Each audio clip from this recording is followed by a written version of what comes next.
Ever wonder how you can be in a super crowded, noisy room but still somehow tune everything out and just lock in on one conversation? How does your brain do that? Well, the answer is kind of wild. It's not really about focusing, it's about deleting. Yeah, your brain is constantly, aggressively throwing away almost all the information around you just to make sense of the world.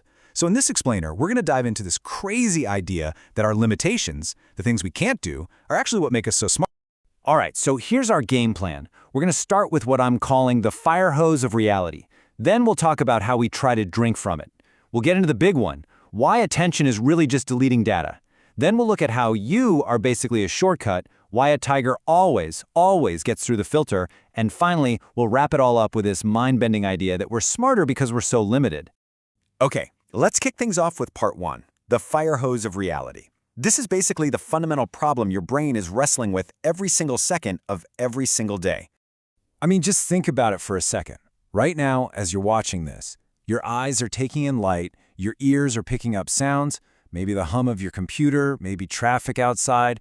You can feel the pressure of the chair you're sitting in, the texture of your clothes. It is a nonstop, relentless flood of information bombarding your senses. And the amount of data we're talking about here is just staggering. Seriously. One physicist, Tor Noratranders, actually did the math. He figured out our senses are taking in about 11 million bits of information every single second. To put that in perspective, that's like trying to stream a high-def movie's worth of data every second of the day. Now, there's no way your brain can actually process all of that. It would be like trying to run a supercomputer on a tiny little watch battery. It would just completely crash. So, out of all that incoming data, your conscious mind, the part of you that's actually aware and listening to me right now, it only gets a tiny, tiny little trickle. How tiny? 50. Just 50 bits per second. That's it. Think about that drop. We're going from 11 million bits a second all the way down to 50.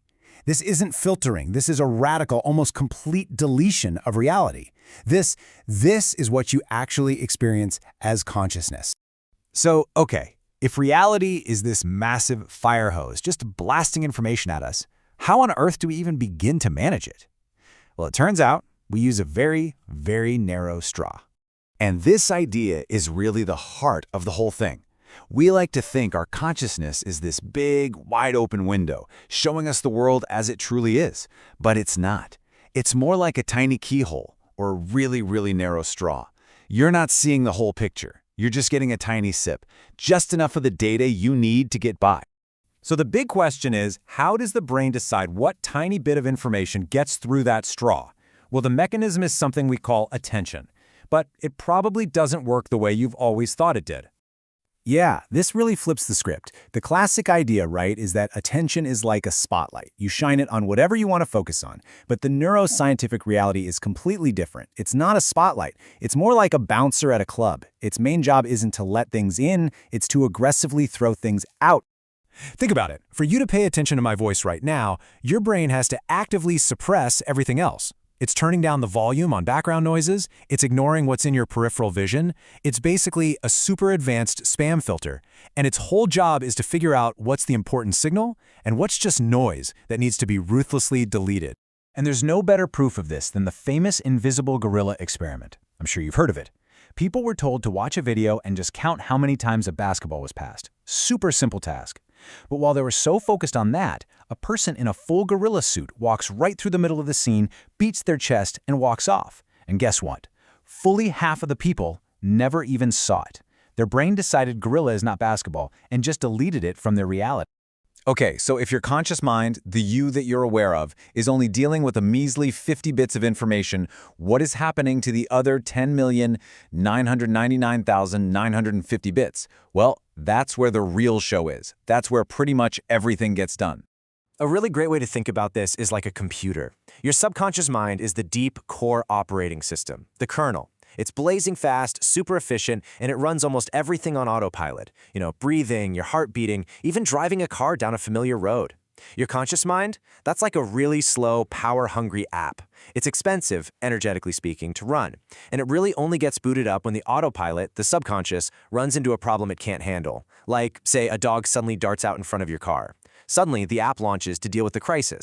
So to deal with this insane amount of raw data, your brain came up with the ultimate shortcut. And that shortcut is you. The feeling you have of being a self, an I, is basically a brilliant compression algorithm. Instead of your brain having to process and store billions of photons and sound waves and sensations, it just creates a simple, elegant summary.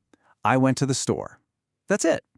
So the you that you experience isn't some ghost in the machine, it's the zip file of your experience. But this, of course, brings up a really important question. How does that subconscious spam filter decide what's important? Out of those 11 million bits, what makes the cut to become one of the 50? Why does the sight of a tiger get passed along to the conscious mind, but the feeling of your chair against your back usually doesn't? The answer is actually pretty simple and, well, brutal. Survival. Your brain's #1 non-negotiable job is to keep the body it lives in alive. And the two main signals it uses to value information are pain and pleasure. They're the alarm bells. A signal that causes pain is a screaming red alert that gets pushed right to the front of the line, saying, hey, deal with this right now, or we might not be here tomorrow. And this, right here, is the fundamental difference between us and current AI. We have bodies. We're fragile. We can die. We have, as they say, skin in the game.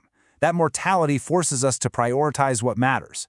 For an AI, a picture of a tiger and a picture of a flower are just patterns of pixels. They're both just data.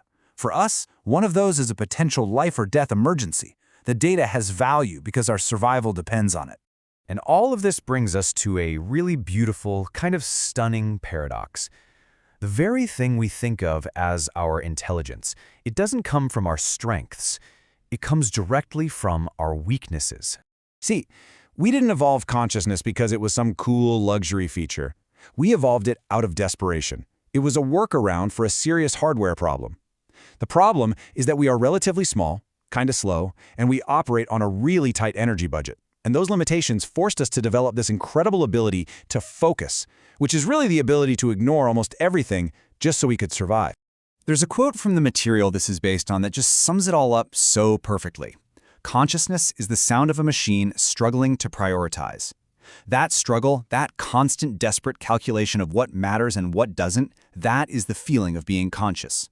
And that leaves us with a huge and kind of provocative final thought. Right now, we are building artificial minds that have almost limitless memory and energy. They have no body to protect, no mortality to worry about. They have no need to struggle to prioritize. So, what kind of mind, what kind of consciousness, if any, does that create? What happens when you build a mind that doesn't need a narrow straw, but can just drink straight from the fire hose?